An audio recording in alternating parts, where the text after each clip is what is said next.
Hey guys, so today on the podcast we got to sit down with Tom and Charlie Crowley from Oakdale Yacht and got to pick their brain and find out how it all started. So hope you guys have a listen and enjoy. Obviously, how did it all start? You know, how did Oakdale Marina become Oakdale Marina? That's a good question. Or Oakdale Yacht? Oakdale Yacht. Yeah, I like that. My father was a prototype wireman way back in the 60s. Okay. Worked for, Grumman, Fairchild. And he wound up buying a fishing station, of all things. Guys from Queens. Mm-hmm. Called it Charlie's Fishing Station. It was right down here in Babylon on Bergen Avenue. Right. That was 1961. Wow. And family business. Struggled doing this thing. He'd do the boat rentals in the summertime and go back to prototype wiring in the wintertime. Really never made a ton of dough at it. Mm-hmm. And 1976, July 4th, he died. How old was he? 46. I was 14. Oh. My brother was 4. My sister was 15. Oh, wow. My mom was 42. 3 kids and the fishing station. So, she had a tough time, and family's a tough thing. But we stuck together, hung out, and worked our way through it, and operated as a marina. It was a little 17-slip marina, little tiny, some fishing station. Still a marina, it's cool. It was little boat rentals with 20-foot boats, right? With little 9.9s on the back. Is that down by the Gull? The Gull. Is that what it is? It's the Gull. Yeah. Oh, wow. So friends of ours used to work there when I was in high school. One thing's led from the one thing. Uh-huh. I got to be about 16, 17 years old, and I saw the Babylon Clam Oyster Bar was kicking it. A bunch of other stuff was going on. I'm like, would you mind if I opened up a restaurant? No. She was like, Dad. Really? She had no dough. I really had no money. I sold the clam boat, bought some old she got me a liquor license, and boop, the Gull opened up. So you opened the Gull? I didn't know that. Yeah. That's awesome. Yeah. That's the Reader's Digest version of the whole story. There's a million stories in between. I could imagine, yeah. But, so at what age did you open the Gull? 17. 17. With the help of my mom and her partner at the time. Right. But it was a good run. I had a lot of fun. What was your role there? Was it like, were you like the bartender? Were you the server? Were you... Bartender, cook, manager, fixing the outboard motors, renting boats. Awesome. Did it all. That's awesome. Yeah. It was. We built the place ourselves. Yeah. That's cool. It was a good run. We had a lot of fun. Imagine, having a bar in your own town when you're 17 and drinking age is 18. Well, some people pray for that. It's crazy. It was crazy. Yeah. And we had a trailer next door that was like the office, had a couple of bedrooms in it. So I don't living right next to the bar. It was a crazy time of life. Go get Tom. Someone had to go get Tom. Wake him up. It was the 70s and 80s. It was a tough time. Oh, yeah. I can imagine.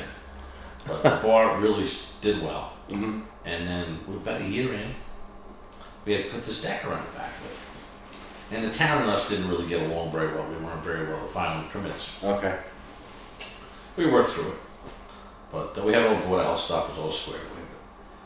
I'm like, I get this bright idea. I'm like, you know what? If we can close this deck, I can really kick a DJ in here. That's when that back deck got closed. And that was the week before Thanksgiving. And then the weather doesn't play a factor. Probably 1979, 1980. Okay. And we got the big old speakers in there and the dance floor going. It started cranking out. The place was doing really well. So we ran that for a couple of years. And it was time to get out of the bar business for me. Right. I just got married for the first time. It wasn't good for anything. No. So what's same with us with working? Like working in a nightclub, you can't be in a relationship and do that. It's just it's not. I mean, some people can do it, and power to them, but it's not a good fit. It was a good run. Yeah. So word got out we were trying to sell the place. And the trainers walked up and bought it and paid a lot of money for it. Nice. Before we fixed the place up, when my dad had first passed away, my mom couldn't get $65,000 for the place. We wound up getting $850,000. Oh wow! And what year was this? 84. That's when I was 85. Oh my god. Yeah. So that's big money. Then. It was huge. That's Yeah, big money. It was Yeah. huge. Yeah. What would that equate to now? Really, 800,000 in '84. It's No, almost times 40 years. five. Wow. Yeah. It's crazy. 5 million. Not Yeah, range, I would yeah, think. that's awesome. So it was a good run. We got in, got out, boom, and then in the meantime, we had purchased an apartment building in Farmingdale. Okay. That at the time was my ex-wife, not my ex-wife, my wife at the time, my mom and my mom's friend, and that was a good deal. I wound up moving up there, fixing that place up, so I was doing the apartment building at the same time as the Gull, and sold the Gull, and the apartment building sold. Made a couple bucks over here and a couple bucks over there, and bought Oakdale Yacht in 1985. Closed on March 17th, 1985. Oh, that's awesome.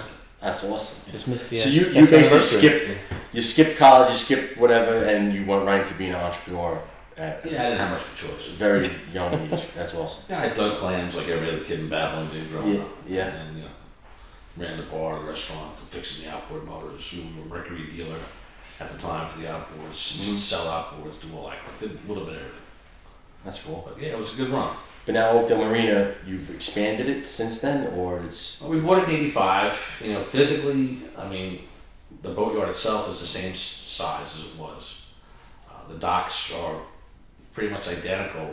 We're just starting to expand them now. We just got permits to add on. Right. We did buy the property to the east, which is another couple of acres. That's just recently gotten added back in. We had to add that piece of property in to be able to expand the docks. Okay. It was a zoning issue. Right. And change the zone to this to that to be able to do what we got to do. Right. It's just town rules Codes, that you have to deal with. Yeah. But, Give and take. when that happens sometimes too, ISO Town's working right now. Like they're, Angie Cutler's been great to us. Right. Trying to get a marina zoning district put in, which would help the boatyards because every boatyard's got a little apartment or a house. Right. Because the guy that started lived there, Yeah. the family, or we all have it. Right. Now with the new zonings process, it's B3 in ISO Town. Okay. B3 zoning with the special permit for marina use, but B3 does not allow for any residential uses. Okay. So the house I have next door, the apartment I have upstairs, in theory, they're going to become illegal. Oh, really? They said, what do you want to do? Like, you could put an office over there, you could put a restaurant upstairs, we don't care what you do, but, as per zoning. Right. So now we're trying to work with the zoning with ISO Town to change that law to a marina district where we'll be able to have a residential use for a guard shack or employee. Worst case, I may have a solution for that upstairs for you guys. You know a contractor? I know a contractor who build it out. Maybe we shouldn't say it on camera right now because someone will steal our idea. But cigar bar. Yeah. If it, hey, you bob and weave, right? I mean, We're working on it. Yeah. We have the permits to do it now. We just put the new sanitary system in 2 years ago. you just put the tanks in last year. Yeah. That had been all Gas the way. tanks in, Yeah. repaved the whole place. Yeah. Redid all the docks after Sandy. That stuff's all brand new. Yeah. So the place is brand new. We got a Yeah. couple of pieces of bulkhead we're doing. Just put the new travel lift, 75-ton metric travel lift in on the other side, 27-foot wide inside. So it's the widest machine on Long Island. And you have it. Oh, we got it. That's cool. We can do the barges and the commercial boats. That's a while. That's cool. Still not been able to use it. Yeah, we just, St. Patrick's Day, we just started our 38th year in business. That's insane. 4 generations in there now. Was it 4 or 3? 3. 1, 2, 3. Grandma, me, and you. Yeah. So how old were you in '85 when you got the marina? 23. 23. And you got a big marina. That's going to be a huge Yeah, it was crazy. Like that's a big piece of property. That's not like a lot of stuff going on. Was how many people you think were how many people were working the yard then? Well, when I bought the place, we bought the place back in '85. There was 2 guys that ran the yard. That ran the shop and kind of took care of the yard for the owners. Right. That was it. Now how many? 28. That's awesome. And plus. Yeah. Probably up to 60, 70. During the peak season. Yeah, with subs. Yeah. That's cool. Coming into April, May, June. Yeah. And then someone's running something like who's running the gas stock, who's running the service department, Yeah. who's doing this. It's a lot of. Yeah, right now we're searching for a service manager. Yeah. We're searching for a parts guy. Yeah. I heard. We're interviewing some people now, moving some people around internally. Mm-hmm. To. You find it's a problem with someone wanting the responsibility? Not really. It's the person with the overall knowledge of just managing people. Right.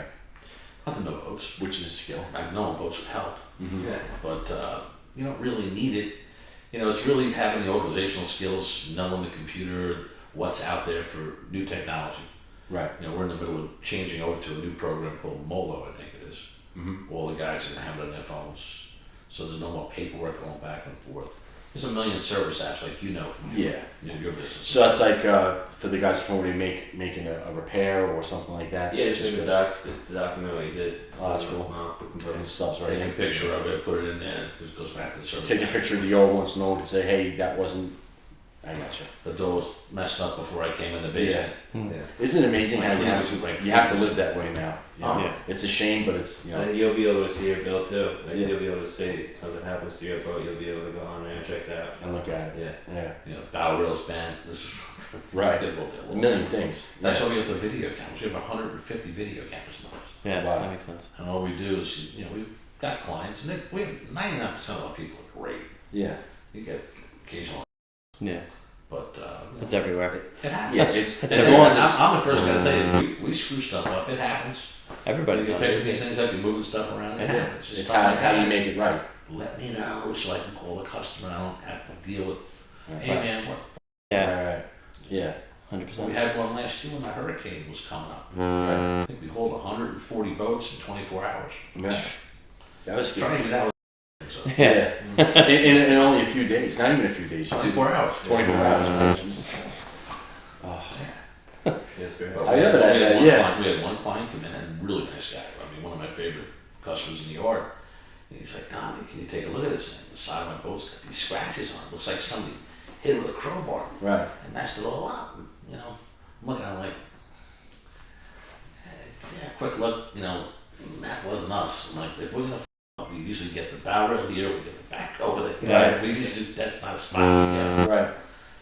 So he kind of laughed about it. Right. I went back to the office and went to my video Uh-huh. thing, and I scrolled back before the storm, and I can get him coming in the boat basin. And he's driving his boat right in, and zoom in, and the damage was there before I rolled it. Oh, it I'm was. like, hey Don, check this out. Yeah. It wasn't me. Oh. He said, I feel terrible about it. I'm like, no, Yeah. it's fine. It happens. It happens. Yeah. But with all these new tools we have, hence the program and taking the Right. pictures, it helps. It's like at least have an idea of a baseline of where you start. I didn't know there's that many cameras. That's really good. That's great. For surveillance wise. Yeah. That's awesome. And we're adding more every day. Yeah. Yeah. It's just you have to. More overhead, more expense, someone else to run, something else to break, right? Yeah. Cost of doing business, people always ask, right? Why is it this much? Yeah. I don't know. I'll give you a case in point. Yeah, We're doing Tom Palomar's boat. yeah. We can say that here because Tom's awesome, owns the rinks. We love Tom. He doesn't even know this happened to his boat yet, so he's going to learn. Oh, yeah.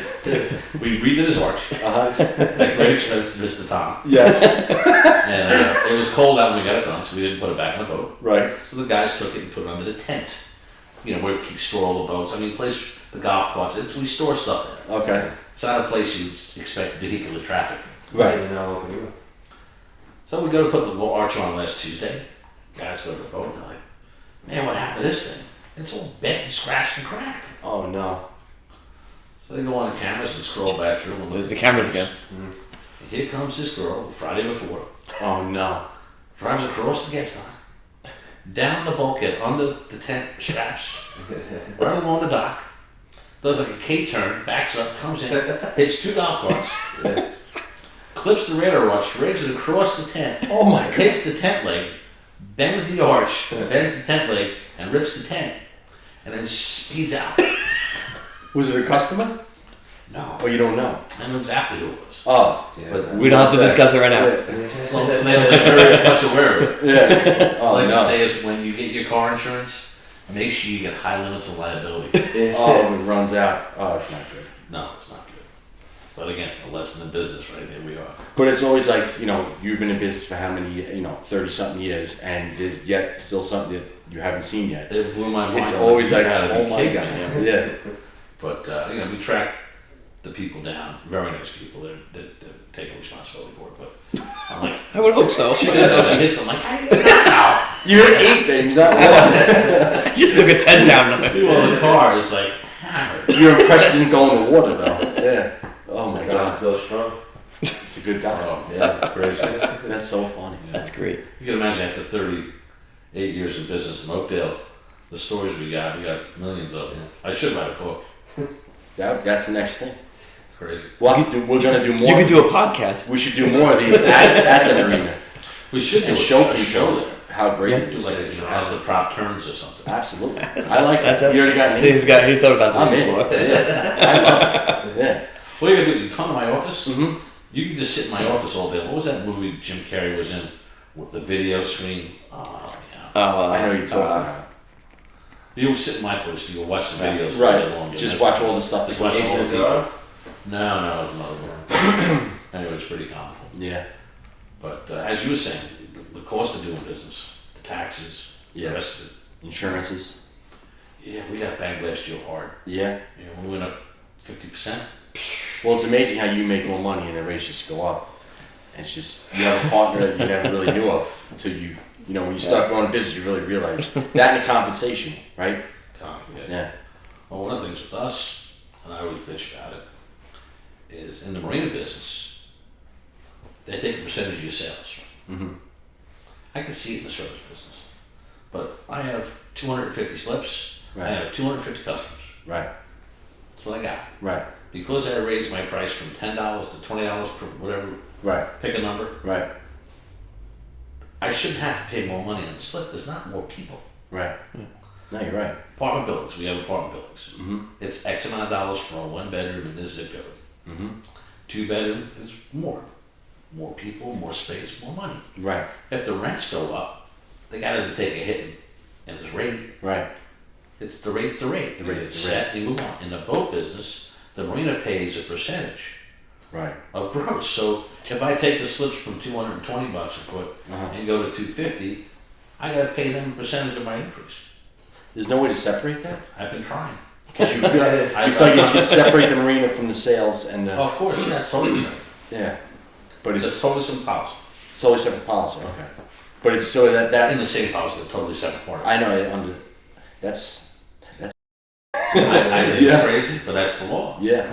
So Yeah. I'm trying, I really, they all know what I'm doing. Mm-hmm. I'm trying to, yacht clubs, we take the yacht, have a fee for the yacht clubs. So Right. trying to pull that out and, dockage is only this much, just what you move Yeah. the numbers around Yeah. to try and make it not hurt.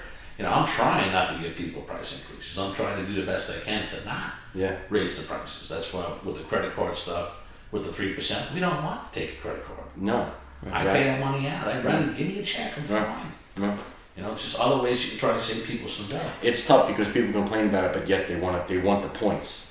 This we find too. Like a lot of our business has become credit card. Yeah. It used to be check and a little bit of cash. Now there's almost no cash, and it's a lot of credit card because people want the points or the financing. Yep. So it's amazing. And then at the end of the year, you bump those numbers up. 2% becomes a lot of money. 2.2 or whatever they charge. It's a lot of money, and we don't charge more when we do our service calls. Right. Which we thinking we will, but then it's like we don't want the argument either. But it's getting to the point. Well, there's that one guy running around now doing it where the customer gets banged for it anyway. You don't charge it; it's already built into the price. Right. Oh, okay. I think that's a little slippery. It but is. It's the way it's going. Yeah. But think about us on the gas stock. Yeah. At $5 or $6 a gallon, wherever we're going to be this year. Yeah. 4% is a quarter. Yeah.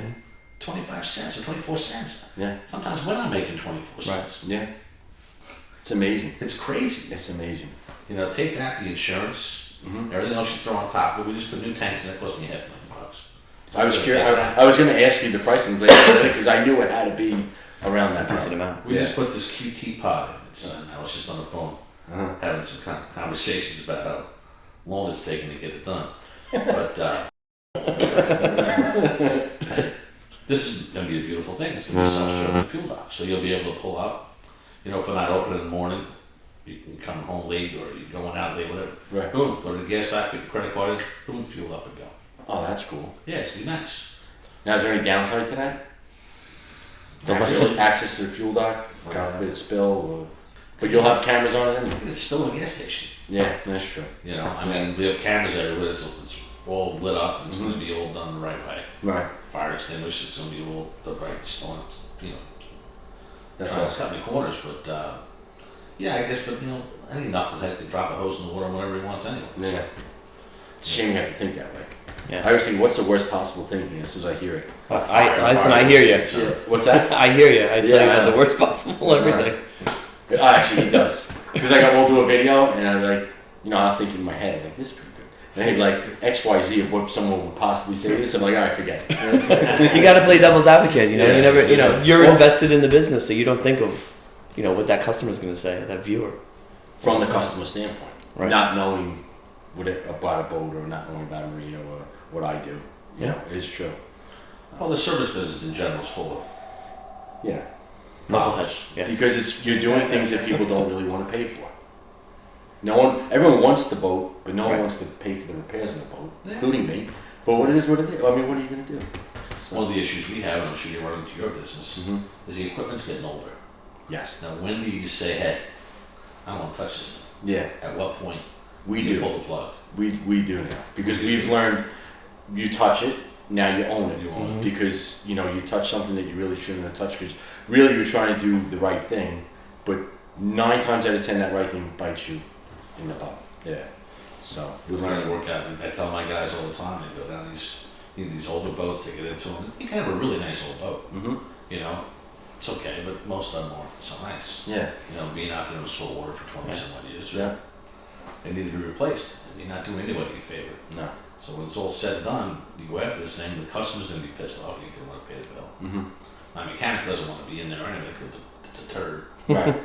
And I'm not going to be happy because the guy's not going to pay me. No. So you tell these guys, listen, it's time to repower this thing. It's going to cost you, $30,000. But bite Well, the the boat's bullet. only worth 35. I'm like, well, it's your call. It's not my boat. Right. You got to make that decision. But that's all coming around. We were talking before. You said they had financing on the boilers. I mean, if there was a company out there that would finance that engine Yeah. for the guy would have all right, I can make a payment of, $400 a month or whatever it is, and Yeah. I got my boat. I don't have to get rid of it. I really like my boat. It's what I can afford. Well, I could put you in touch with the people who we do it with. Yeah, I'm sure they would. You just have to be in business for a year, which you have more than that. Because when we started the construction company, we had to be established for a year before they would allow us to offer financing for the construction. Same thing with Ryan Anthony's, but that's been around 16 years. So, we kind of, that's the only stipulation that I know that they had. So I'd give you the information for sure. Because that would definitely be, people will pay, $100, $200 a month instead of a $30,000 hit. Right. That's a big hit, Yeah. By the time you get done fixing some of this old stuff, it's cheap every place. Yeah. Yeah. Yeah. It is what it is. We say the same thing with boilers. Because if you have not, $500-$600 repair, sometimes they go up to, $1,000. It depends on how long the people have gone without repair or maintenance and stuff like that. And then it gets to the point where it's like, all right, now you're throwing good money after bad, is what we always say. And that's the same thing in the boat business, I'm sure. Right. Because now you're throwing money into an old boat, getting a new motor on an old boat, what else can go after you change the motor? And now you're really digging your hole. So. Well, you see all these new boats come out of using outboards. Mm-hmm. It's outboard on everything. Now is that because you can just take the motor off and pop a new one on? Yeah, I think it's got a lot to do with that, and it adds a lot more space in the boat. That's true. And the EPA had a lot to do with that, with the advent of the outboard motor becoming more fuel efficient and more environmentally friendly, and trying to keep the old stuff Right. there. I mean, the catalytic converters in these inboard gas motors, Mhm. it's a nightmare. I can The imagine. manifolds don't last, nothing lasts. You're in there doing maintenance on them all the time. And they're constantly in the water. You're not able to pull the motor up out of the water and keep it out of the element. And the outboard motors have gotten lighter Mm-hmm. and more powerful. So, When are you guys going to get one of those Scout 53s up here? I keep seeing those on YouTube. Those things are huge. yeah, we got a 43 coming up with twin 600s. The Solus? Yeah. Yeah. I saw that on YouTube. And I saw, what's 41, sorry. the 41. The one that you have, do you have this? Oh, yeah, we had, it's a 41. That was a 41 last Yeah. season? 41 with quad 400. 400s. That thing's an absolute beast. You should see this thing. I sold it. You sold it? Yeah. Oh, that's awesome. Had my blue one too. We had this with quad 450s. I think I want to come work at the It's fun. sell this. Come work at the I know. That's what everyone thinks. That's why the whole purpose of this must be easy. Yeah. That sounds like a lot of fun. Yeah, dig into it and see how you feel. Yeah. It's true. It is fun. But at the same time, I enjoy what I do. I mean, I have a lot of headache. And the problem, I think, we look at it more, like, I talk to my wife. My wife teaches right at the road in Lindenhurst. And what happens is people end up focusing on that fraction, like 1% or less than 1% that, like, drive you nuts or, like, ruin your day. And everyone seems to focus on that instead of the other 99% of the good stuff. So, trying to turn over that leaf and focus on the good instead of focusing on that 1% that at the end of the day, it really doesn't matter. Yeah. Normally, I take the winter off. I'm not around much. What's that? I'm usually gone a lot in the winter time. Yeah. Last year we had some health issues. I wound up having to come back and walked into a real hornet's nest. Okay. Of just the whole place was. Yeah. And I jumped in. My guys all helped. We all pitched in. You know, at one point I think we had 180 open repair orders. Oh my God. No one was pushing while you guys were away. Oh, they were just taking crap working on the wrong boats, putting the wrong people on the wrong jobs. Yeah. Right. Had some people move around internally. I wasn't, I wasn't there. Right. And didn't realize how bad it was till I got back. Right. And I swore, I'm like, man, I'm never doing that again. So No. I didn't go away this long. I've been back in the office every day. Right. I haven't had it, complain about it. I don't think I've had a day off since sometime in November. But, making plans, getting stuff right, putting in the right systems, and trying to put the right people in the right positions so that it's a smoother transition from spring. Because, we have a seasonal trend, nowhere near like you guys. Your air conditioning side of things, I'm sure it's crazy. Yeah, but yours is tough too because everyone wants to be in the water by May 1st. Yeah. Right? And everyone probably calls you on like April 28th. Yeah. Like along the road. Yeah. So you guys have the squeezes, I guess you could say, right? We get it too, but then it goes the whole season. Well, it's the same problem you guys probably have too. Like, here you are, you boat away, you go to school, say, Tommy, get me in the water next week. And we're running behind because we got on some turd of a job. A mechanic got jammed up for 6 hours. You only plan on being there for an hour. Mm-hmm. Multiply that by 3, now you're behind. Yeah. Now all of a sudden the guys work 46 hours. Right. Now you're paying overtime for the and a job. half. You should have been paying straight time. And I can't go hit you up for an extra 50% of labor because my it's not right. Mm-hmm. So, or you just I know some yards just said, man, close, see you later, gotta go. Yeah, And that's not good. I see it a lot more because it's so tough to make money in that side of the business. Yeah. The service side is tough. Gotta really be on your game. Well, that's why, I don't know if you guys have been watching, but we're trying to get West Babylon to start getting kids more educated on other options other than college, more in the trades. I'm an Eagle. What's that? I'm an Eagle. You're an Eagle? I didn't know that. Yeah.